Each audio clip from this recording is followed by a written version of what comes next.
Abrimos en Apocalipsis capítulo 3 y vamos a leer del versículo 7 al versículo 13. Apocalipsis capítulo 3, del versículo 7 al versículo 13. Vamos a orar una vez más al Señor para que el Señor bendiga su palabra en nuestros corazones. Señor, delante de ti, delante de tu presencia, estamos, Señor, para escuchar tu palabra en estos momentos. Señor, deseamos, Señor, que esta palabra vaya, Señor, a lo más profundo de nuestros corazones y cambie, transforme todo lo que tiene que ser cambiado en nuestras vidas para que nuestras vidas sean más agradables a ti, a tus ojos, Señor. Porque para ti vivimos, Señor. Y para ti, Señor, deseamos estar glorificándote todo el tiempo, Señor, de nuestras vidas. Ayúdanos en esta misión, Señor. Ayúdanos en este objetivo, que hay contentamiento y hay alegría solamente pensarlo. Señor, ya hay satisfacción en nuestro ser interior de vivir para adorarte, vivir para glorificarte. En el nombre de Jesús. Amén. Dice la palabra del Señor. Escribe al ángel de la iglesia en Filadelfia. Esto dice el santo, el verdadero, el que tiene la llave de David, el que abre y ninguno cierra, y cierra y ninguno abre. Yo conozco tus obras. He aquí, he puesto delante de ti una puerta abierta, la cual nadie puede cerrar, porque aunque tienes poca fuerza, has guardado mi palabra y no has negado mi nombre. He aquí, yo entrego de la sinagoga de Satanás a los que se dicen ser judíos y no lo son, sino que mienten. He aquí, yo haré que vengan y se postren a tus pies y reconozcan que yo te he amado. Por cuanto has guardado la palabra de mi paciencia, yo también te guardaré de la hora de la prueba que ha de venir sobre el mundo entero, para probar a los que moran sobre la tierra. He aquí, yo vengo pronto, retén lo que tienes, para que ninguno tome tu corona.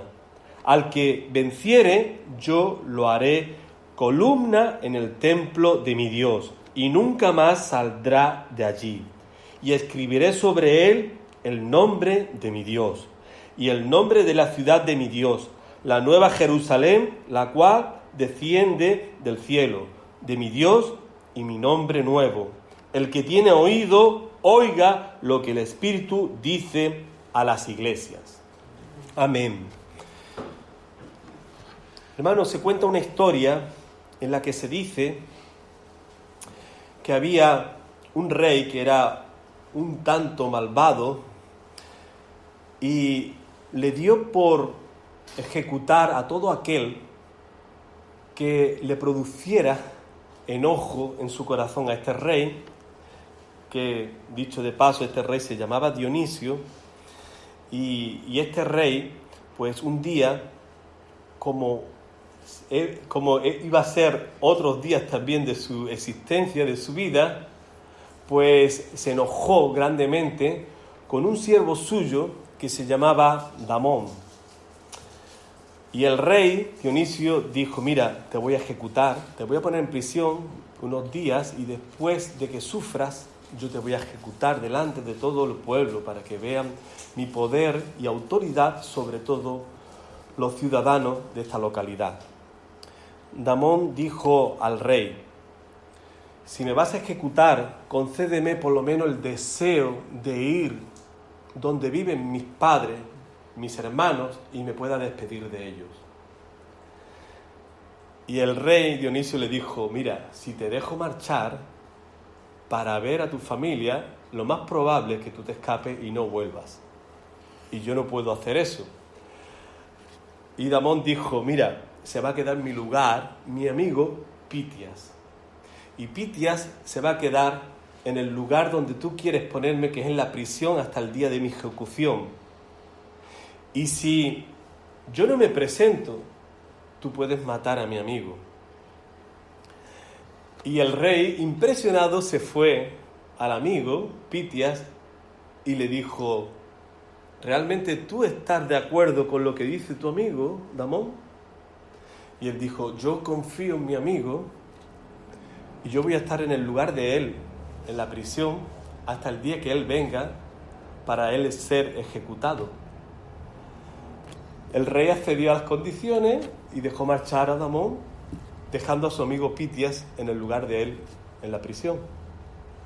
Llegado el día que había concertado con él para regresar, no sé si eran unos 2 o 3 días, pero era algo así, pues iba llegando la hora y el rey le dijo a Pitias, mira, tu amigo no se va a presentar, tú vas a morir en el lugar de él.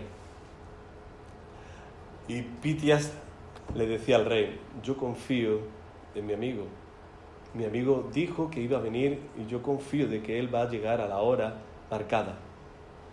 Bueno, llegó a tal punto extremo que el rey Dionisio le dijo al alguacil, mira, llévatelo a Pitias porque él ya está en la hora de ser ejecutado. Era para ser su amigo, pero viendo que su amigo no se presenta, él va a morir en el lugar de él. Y en ese momento de estar llevándoselo al alguacil y de estar preparándolo para el momento de la ejecución, llega su amigo corriendo, todo sudoriento, se abraza a su amigo Pitias y empezaron los dos a llorar. Y Damón le dice a su amigo Pitias, mi caballo murió en el camino y tuve que regresar corriendo para llegar hasta este momento y estar en el lugar que me corresponde a mí y librarte a ti de la muerte que está para ser para mi vida. El rey Dionisio se quedó tan impresionado que dejó marchar libre tanto a uno como a otro por la fidelidad de amistad que tenían estos dos personajes.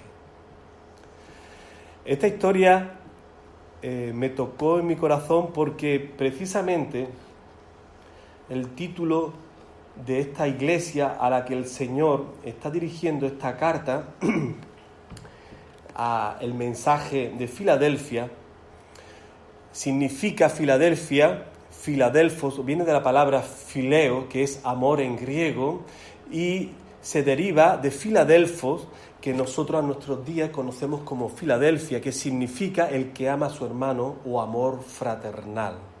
Esta iglesia era conocida por la amistad, por el buen entendimiento de amor que había en esta pequeña iglesia de Filadelfia. Se conoce que esta iglesia de Filadelfia era la más pequeña de las 7 iglesias que el Señor escribe a cada una de ellas. Esta iglesia era pequeña, pero tenía un corazón que era sin igual a las demás iglesias. Y recibe este nombre de amor fraternal o el que ama a su hermano por el reinado de Atalo II, que reinó en Pérgamo en el año 159 a 138 a.C. y cuenta la historia de que este rey amaba tanto a su hermano Eumenes que recibe este nombre de Filadelfos, de la palabra griego amor. Hermano, y nada mejor que este nombre para referirse a una iglesia, ¿verdad? Cuando Cristo dijo que el mundo conocerá a la iglesia, no es por lo que es ni por lo que cree, sino por lo que ésta ama. Y aquí tenemos la palabra del Señor, que nosotros conocemos también, porque alguna vez que otra hemos escuchado de este versículo en el Evangelio de Juan, en el capítulo 13, versículo 35, cuando el Señor dice, en esto conocerán todos que sois mis discípulos, si tuvierais amor los unos con los otros. Hermano, quiere decir que nosotros podemos ser muy buenos teóricos y saber de que nosotros nos tenemos que amar, pero si nosotros no lo vivimos, realmente el mundo no va a conocer al Señor por vernos a nosotros, porque nosotros estamos viviendo una teoría que se aleja de una realidad, en la cual esta realidad es compartir nuestro amor unos con los otros. Hermano, y este amor se diferencia mucho del amor que enseña y que se predica en nuestra sociedad, porque el amor que nosotros vemos en nuestra sociedad es un amor selectivo. Si tú me haces bien, yo te voy a corresponder a ti haciéndote también el mismo bien que tú me has dado a mí. Si tú te portas mal conmigo, yo me voy a portar mal contigo. Eso es lo que piensan aquellos que no tienen a Cristo. Pero nosotros no somos de ese calibre, nosotros no somos en ese modelo, sino que el Señor nos enseña que aún nosotros, no recibiendo el bien que nos gustaría, nosotros tenemos que estar amando a nuestros hermanos. Nosotros tenemos que tener compasión por aquellos que no conocen a Cristo para que lo conozcan por el amor que nosotros les mostremos a ellos. Y nosotros siempre vamos a ser animados por el Señor para que sí, así nosotros nos movamos, así nosotros nos expresemos, así nosotros estemos desenvolviéndonos socialmente en nuestra sociedad para compartir del amor de Cristo. Dice en 1 Tesalonicenses, en el capítulo 4, versículo 9, hablando Pablo a esta iglesia: pero acerca del amor fraternal no tenéis necesidad de que os escriba, porque vosotros mismos habéis aprendido de Dios que os améis unos a otros. Y esta expresión, unos a otros, se repite muchas veces en la palabra del Señor. Y cuando dice unos a otros, no es a algunos sí y a algunos no, es todos a todos. Todos a todos. Así que, hermano, nosotros estamos viendo aquí una iglesia que no se aleja mucho de las otras iglesias, porque también esta iglesia estaba localizada en un lugar en el que había bastante presencia de adoración a divinidades. Y esta iglesia era pequeña, sí, pero era una iglesia fiel en el amor que habían entendido, que habían percibido de Cristo y estaban compartiendo unos a otros. Hermano, como otras cartas, esta va a ser diferente porque aquí no vamos a ver ninguna reprensión que el Señor hace a esta iglesia. Aquí no hay nada en que tiene que mejorar la iglesia. Bueno, mejorar siempre hay que mejorar, pero no había ningún defecto, no había ningún problema que tuviera que cambiar, porque así mismo, ya directamente, el Señor empieza a elogiar las virtudes que tiene esta iglesia. Así que estamos delante de una iglesia que eran pocos sí, pero tenían un amor por el Señor y lo expresaba de tal manera a sus hermanos y en esta sociedad que vivía, que es de admirar para cada uno de nosotros. Ahora bien, hermano, el Señor se presenta así como en todas las cartas, con sus cualidades, con sus atributos, y dice en el versículo 7, esto dice el santo, esto dice el santo. Hermano, primeramente, cuando nosotros escuchamos al Señor atribuirse a sí mismo con esta autoridad de decir santo, se refiere a aquel que está separado, aquel que está saliendo de todo aquello que es pecaminoso, de todo aquello que no es de Dios. Hermano, me acuerdo del profeta Isaías en el capítulo 6, versículo 3, cuando tiene este encuentro con la presencia de Dios, y él dice así: santo, santo, santo, Jehová de los ejércitos, toda la tierra está llena de su gloria. Toda la tierra está llena de su gloria. Hermano, el decir el profeta Isaías 3 veces santo, no quiere decir de que sea necesario esas 3 veces para cualificar la grandiosidad de Dios.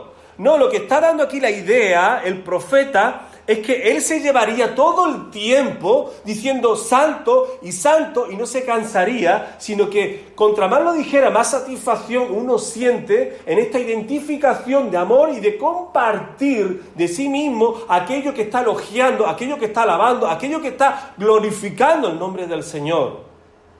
Hermano, yo no sé si ustedes lo han sentido igual que yo, pero yo lo he sentido. Cuando estábamos alabando al Señor, tu mirada en este cántico, yo hubiera seguido cantando esta canción. Se estaba repitiendo, pero a mí me daba igual. Yo quería seguir y me ha parecido poco y me hubiera gustado seguir cantando lo mismo, porque uno se siente tan identificado, uno se siente tan tocado por la presencia del Señor cuando uno está adorando, cuando uno está alabando al Señor, que uno no pararía. Hermano, esto es lo que va a pasar con nosotros cuando estemos en la eternidad con el Señor todo el tiempo, y va a ser mucho, nos va a parecer siempre poco, estando alabando al Señor y estando diciéndole santo, santo y santo. Estamos admirando el nombre de gloria de nuestro Dios, en la presencia en la cual tú y yo nos vamos a encontrar un día. Y así se sentía el profeta Isaías. Hermano, también está diciendo verdadero. Dice, esto dice el santo, el verdadero.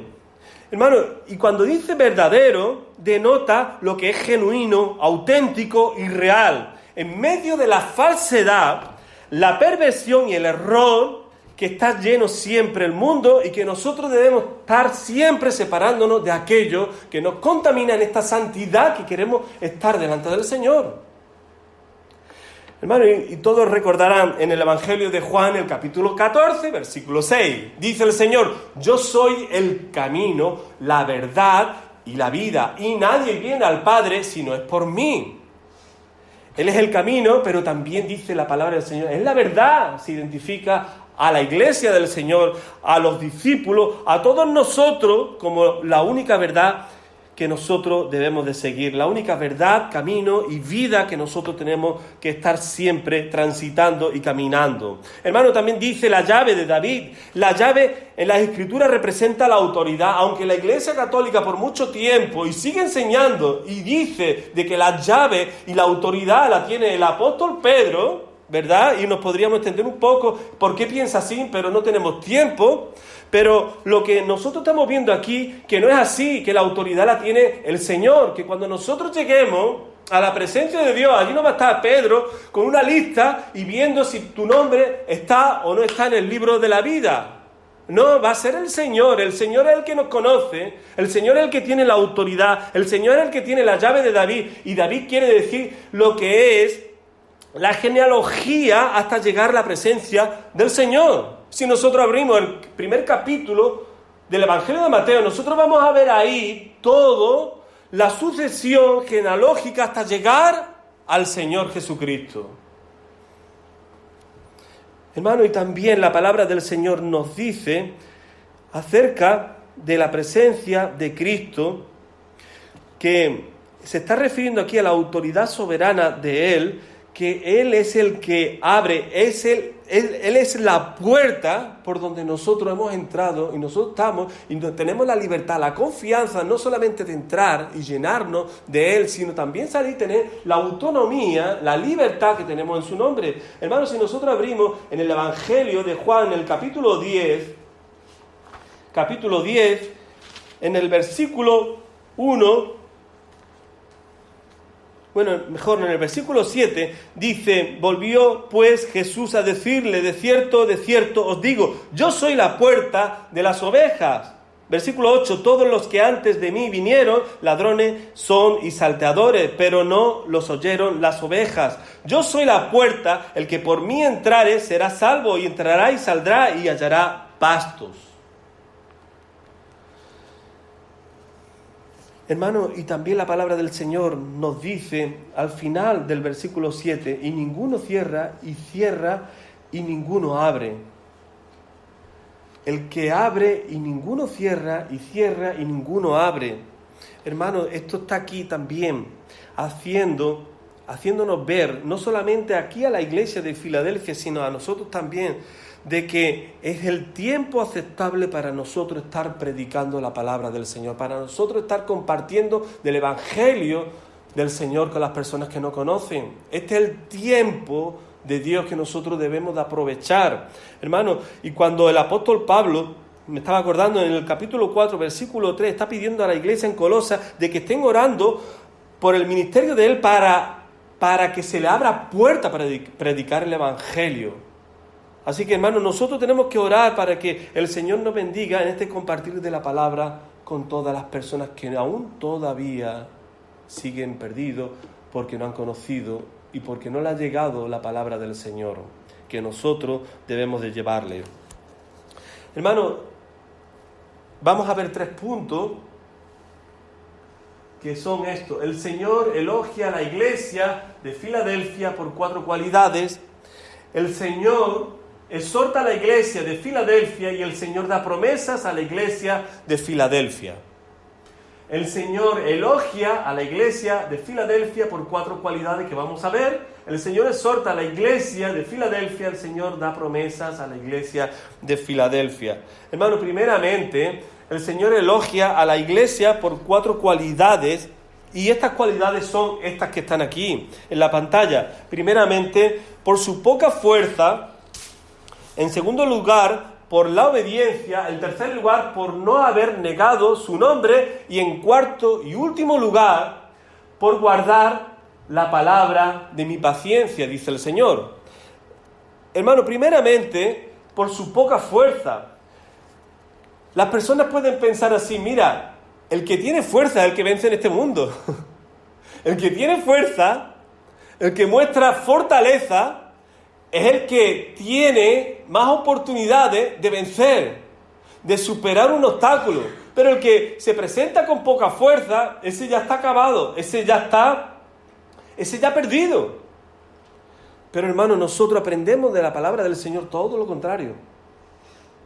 Nosotros aprendemos que el Señor ganó perdiendo a los ojos de los que le rodeaban. Cuando estaba siendo crucificado, la gente se burlaban porque pensaban: mira, este era el que decía todo lo que decía, como si fuera un vencedor, como si fuera alguien importante. Pero mira, ahora está crucificado. Ahora está mostrando como que ha perdido, que todo lo que decía no tenía razón. Las personas no entendían que era necesario que Él padeciera por nuestros pecados y muriese en la cruz para resucitar al tercer día venciendo la muerte. En otras palabras, yo pongo así aquí: el Señor pierde a ojos del mundo que no lo conoce, pero para nosotros que lo conocemos, Él ha triunfado venciendo la muerte por medio de la debilidad. Hermano, y cuando nosotros nos presentamos a Él en debilidad, es cuando el Señor puede hacer algo por nosotros. Es cuando nosotros estamos mostrando apertura para que el Señor haga lo que cuando nosotros estamos sintiéndonos bien, fuertes, confiados, el Señor no puede hacer nada ahí. Ahí nosotros estamos levantando un muro para decirle al Señor: no, yo puedo. No hace falta que tú te molestes, porque yo puedo. Pero cuando nosotros reconocemos nuestros problemas, cuando nosotros reconocemos nuestros pecados, cuando nosotros nos proponemos y no conseguimos, y nosotros decimos al Señor: Señor, lo he intentado, Señor, estoy mal conmigo mismo, Señor, me presento a ti ya de la manera que yo no puedo estar haciendo de la manera que estaba haciendo. Y ahí es cuando nosotros tenemos la oportunidad de decirle: Señor, es que soy débil. Es que no puedo hacer nada sin tu gracia. Lo que más necesito en estos momentos es la gracia tuya para levantarme de esta situación en la cual me encuentro. Y nosotros conocemos, y lo hemos hablado y dicho muchas veces, en 2 Corintios, en el capítulo 12, versículo 9, cuando dice el apóstol Pablo: bástate mi gracia, porque mi poder se perfecciona en mi debilidad. Por tanto me gloriaré más bien en mis debilidades, para que repose sobre mí el poder de Cristo. Y dice en el versículo 10: por lo cual, por amor a Cristo, me gozo en las debilidades, en afrentas, en necesidades, en persecuciones, en angustia, porque cuando soy débil, entonces soy fuerte. En estas palabras lo pongo así: la debilidad que mostremos a Dios será nuestra apertura y permiso para que Él haga su obra perfecta en nosotros.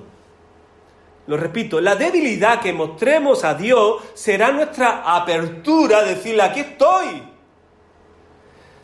Y permiso: ven, Señor, para que Él haga su obra perfecta en nosotros. Segundo principio que destaca y elogia el Señor de esta iglesia: por la obediencia.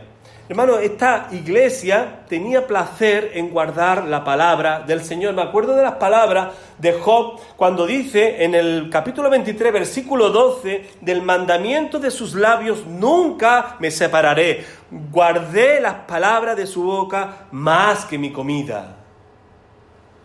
Hermano, qué importante es guardar la palabra del Señor y darle una importancia más allá de lo que muchas veces nosotros no le estamos dando a la palabra del Señor. Hermano, estaba recordando en la preparación de este mensaje que decía que un piloto siempre se enfrenta a situaciones tan difíciles, aún sabiendo todo lo que sabe. Él tiene todo el mecanismo dentro delante de él, en la cabina donde él pilota y todo lo demás. Pero yo escuché y decía un piloto, dice, mira, pero llega un momento que eso no te vale de nada, porque lo que más te importa a ti es tener la comunicación con la torre de control, porque hay veces que nosotros tenemos que pasar por tormenta, por situaciones que nosotros no vemos nada por el cristal, no vemos absolutamente nada. Y nosotros solamente nos dejamos llevar por lo que son los aparatos de navegación que tenemos, pero ante todo nos dejamos llevar, en medio de una ventisca o de una tormenta, nos dejamos llevar por lo que nos dice la torre de control.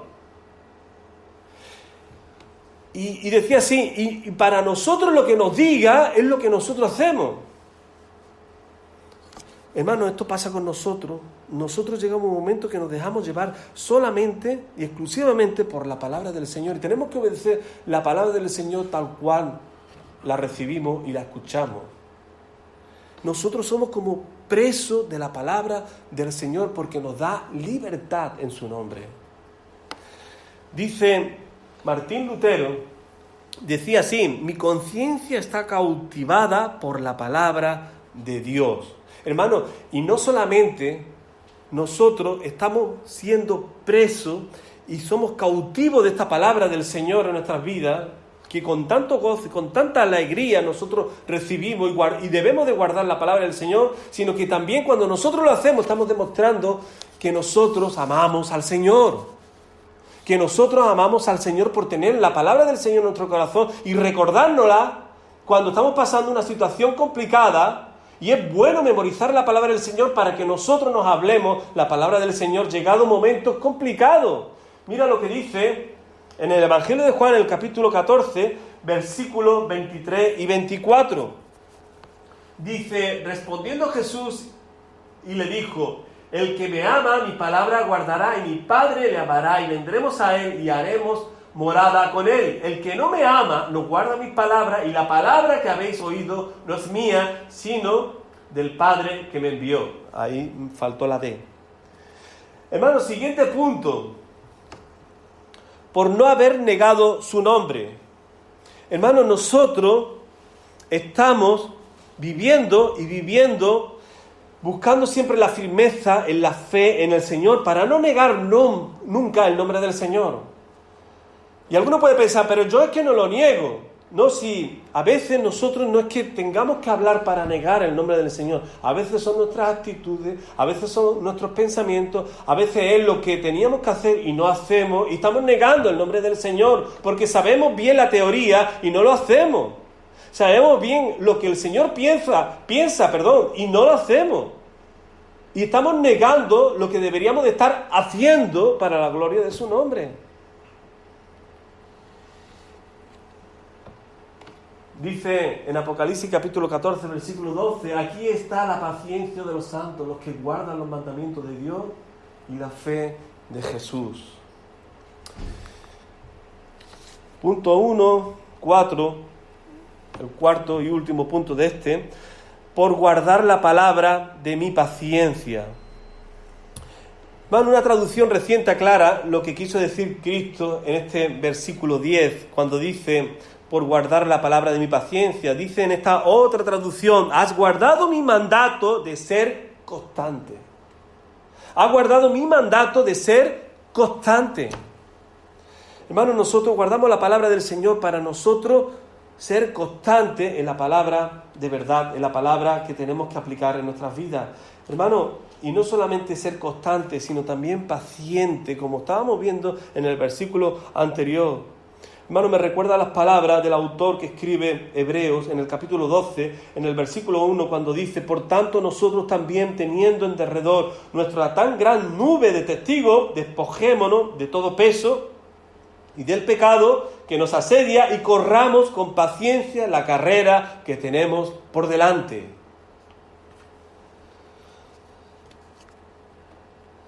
Número 2. El Señor exhorta a la iglesia de Filadelfia. Hermano, le dice así: he aquí, yo vengo pronto, retén lo que tienes para que ninguno tome tu corona. Hermano, yo me quedo también reflexionando en estas palabras. Aquí yo vengo pronto, retén lo que tienes para que ninguno tome tu corona. Hermano, por un momento yo estoy aquí pensando, si nosotros supiéramos y recibiéramos un mensaje celestial del Señor en estos momentos y nos dijera: mira, esta noche a las 12 yo vengo y yo vengo por ti, y va a depender de lo que tú hagas, de que tú te vengas conmigo o no te vengas. Hermano, ¿cómo sería nuestra actitud de aquí a las 12 de la noche? ¿Qué nosotros haríamos? Bueno, aparte de nosotros despedirnos de nuestra familia porque no sabemos lo que va a pasar, seguro que estaríamos mirando nuestra lámpara. ¿Cómo está mi lámpara de aceite? ¿Está bien de aceite? ¿Le falta aceite? ¿Podría tener más aceite y no lo tiene? ¿Dónde estoy fallando? Seguro que nos cuestionaríamos más de nuestra manera de cómo estamos viviendo el Evangelio. Y aprovecharíamos estas últimas horas hasta ese momento que tendríamos que rendir cuenta delante del Señor. Y no solamente eso, ¿cómo están mis talentos? ¿Estoy aprovechando los talentos que el Señor me ha dado o los tengo guardados debajo de la tierra? ¿Cómo sería nuestra alabanza al Señor? Seguro que nuestra alabanza no sería pensando: bueno, después cuando llegue a casa yo tengo que preparar de comer, no sé lo que voy a hacer de comer, y mañana, mañana tengo. Y a veces nosotros estamos así aquí en la iglesia. Estamos pensando más lo que voy a hacer después que lo que estoy haciendo en ese mismo momento, que debería de darle todo al Señor. En cuerpo y alma, espíritu, me tendría que rendir por completo delante de la presencia del Señor.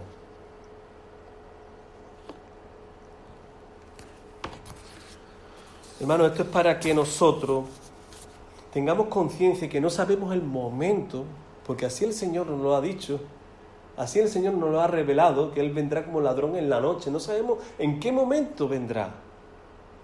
Puede ser dentro de un rato, puede ser esta noche, puede ser mañana, y esto es para mantenernos en vilo, despierto, atento y con ganas de estar preparado para ese momento que el Señor venga por su iglesia. Tenemos que ser perseverantes porque puede llegar un momento, en el momento que llega el momento de Dios, que venga por nosotros y nosotros no estemos preparados. Tenemos que pedirle al Señor que el Señor esté llenando nuestras vidas con su Santo Espíritu y que me eleve por encima de mí mismo. Amén. Hermano, me estaba así viendo en estos días atrás un globo de estos aerostáticos que suben para arriba y llegaron a tenderlo en el suelo, ese globo que es como una manta grande, y ahí las cuerdas, los clavos y todo lo demás, y llega lo que es un calentador y lo pone en la boca de ese globo, y ahí empieza ese calentador a echar aire caliente, y parece que eso no se va a levantar porque lleva un rato, pero llega un momento que empieza como a elevarse un poco, a inflarse. Y yo veía de que había uno que decía: más aire, y más aire. Se iba y veía cómo iba ese procedimiento de hinchar ese globo, y volvía de nuevo y decía: más aire, todavía no es suficiente, más aire.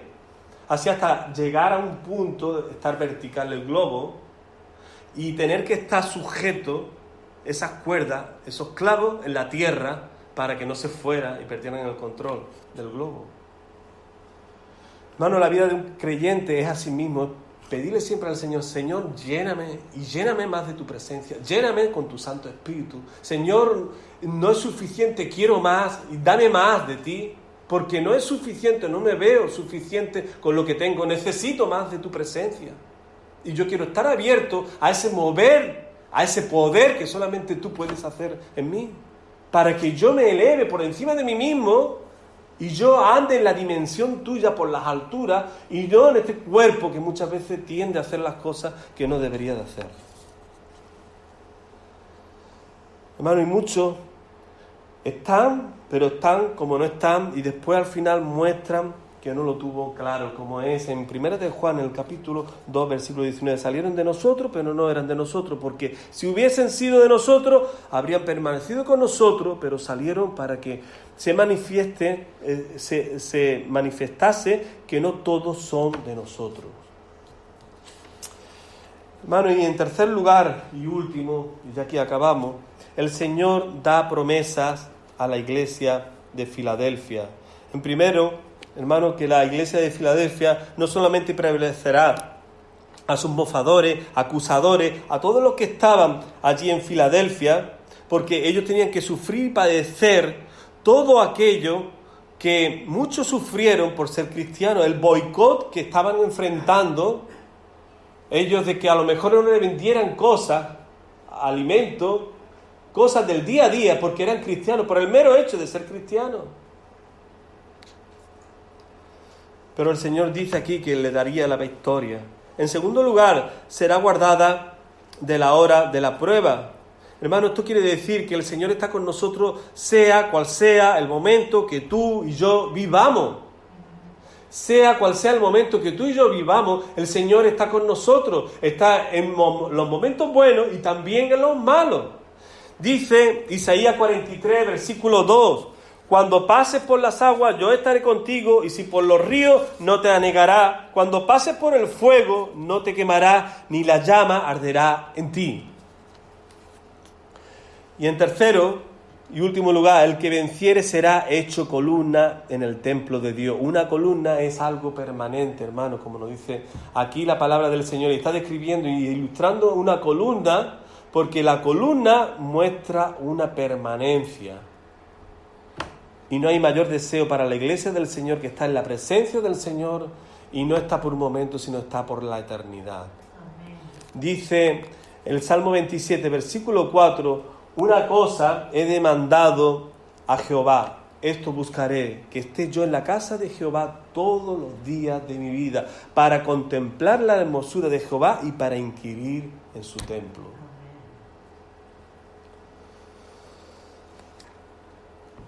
Hermano, y finalmente Cristo escribirá sobre él el nombre de su Dios, el nombre de la ciudad de su Dios, la nueva Jerusalén, que nos dice aquí la palabra del Señor. Hermano, en conclusión, nosotros tenemos que tener ánimo, porque nos sentimos muy identificados con esta iglesia, porque esta iglesia era la más pequeña de las iglesias. Y aún así, hermano, se mantenía fiel en el momento en la que ésta se encontraba. Hermano, me recuerda a grandes personajes que han tenido que sufrir, padecer solo y mantenerse firme y fiel al Señor en medio de esa situación. Hermano, me acuerdo de José. Fue vencido por sus hermanos y llevado a Egipto. Se encontraba en una pequeña minoría, ¿verdad? Pero José triunfó. Dios tenía un propósito por la vida de José. Igual que de Gedeón, ¿se acuerdan? Tenía 300 seguidores. Y delante de los enemigos, por la estrategia que el Señor le dio al pueblo de Israel, se pensaban que eran muchos, pero eran 300 nada más. Y vencieron también en ese día. Hermano, ¿se pueden imaginar lo solitario que se encontraría Lutero cuando puso esas 95 tesis en la puerta de Wittenberg?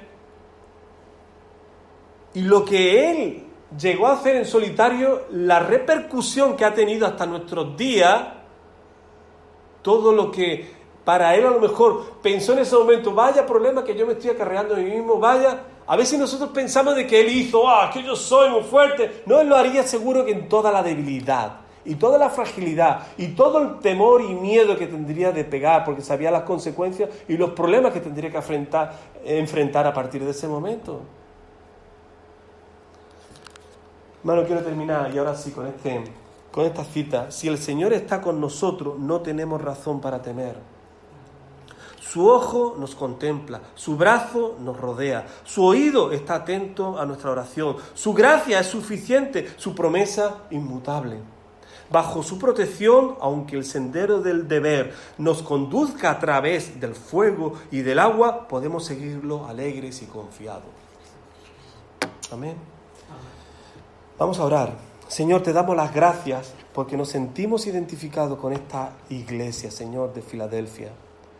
Señor, somos una iglesia pequeña, pero tenemos, Señor, el deseo y el corazón de crecer, y crecer de tal manera que siempre tu nombre sea de testimonio en nuestras vidas, no solamente para nosotros, nuestra familia, sino también, Señor, de ser de testimonio para las personas que están fuera de nuestro entorno y que necesitan de escuchar de tu palabra, Señor.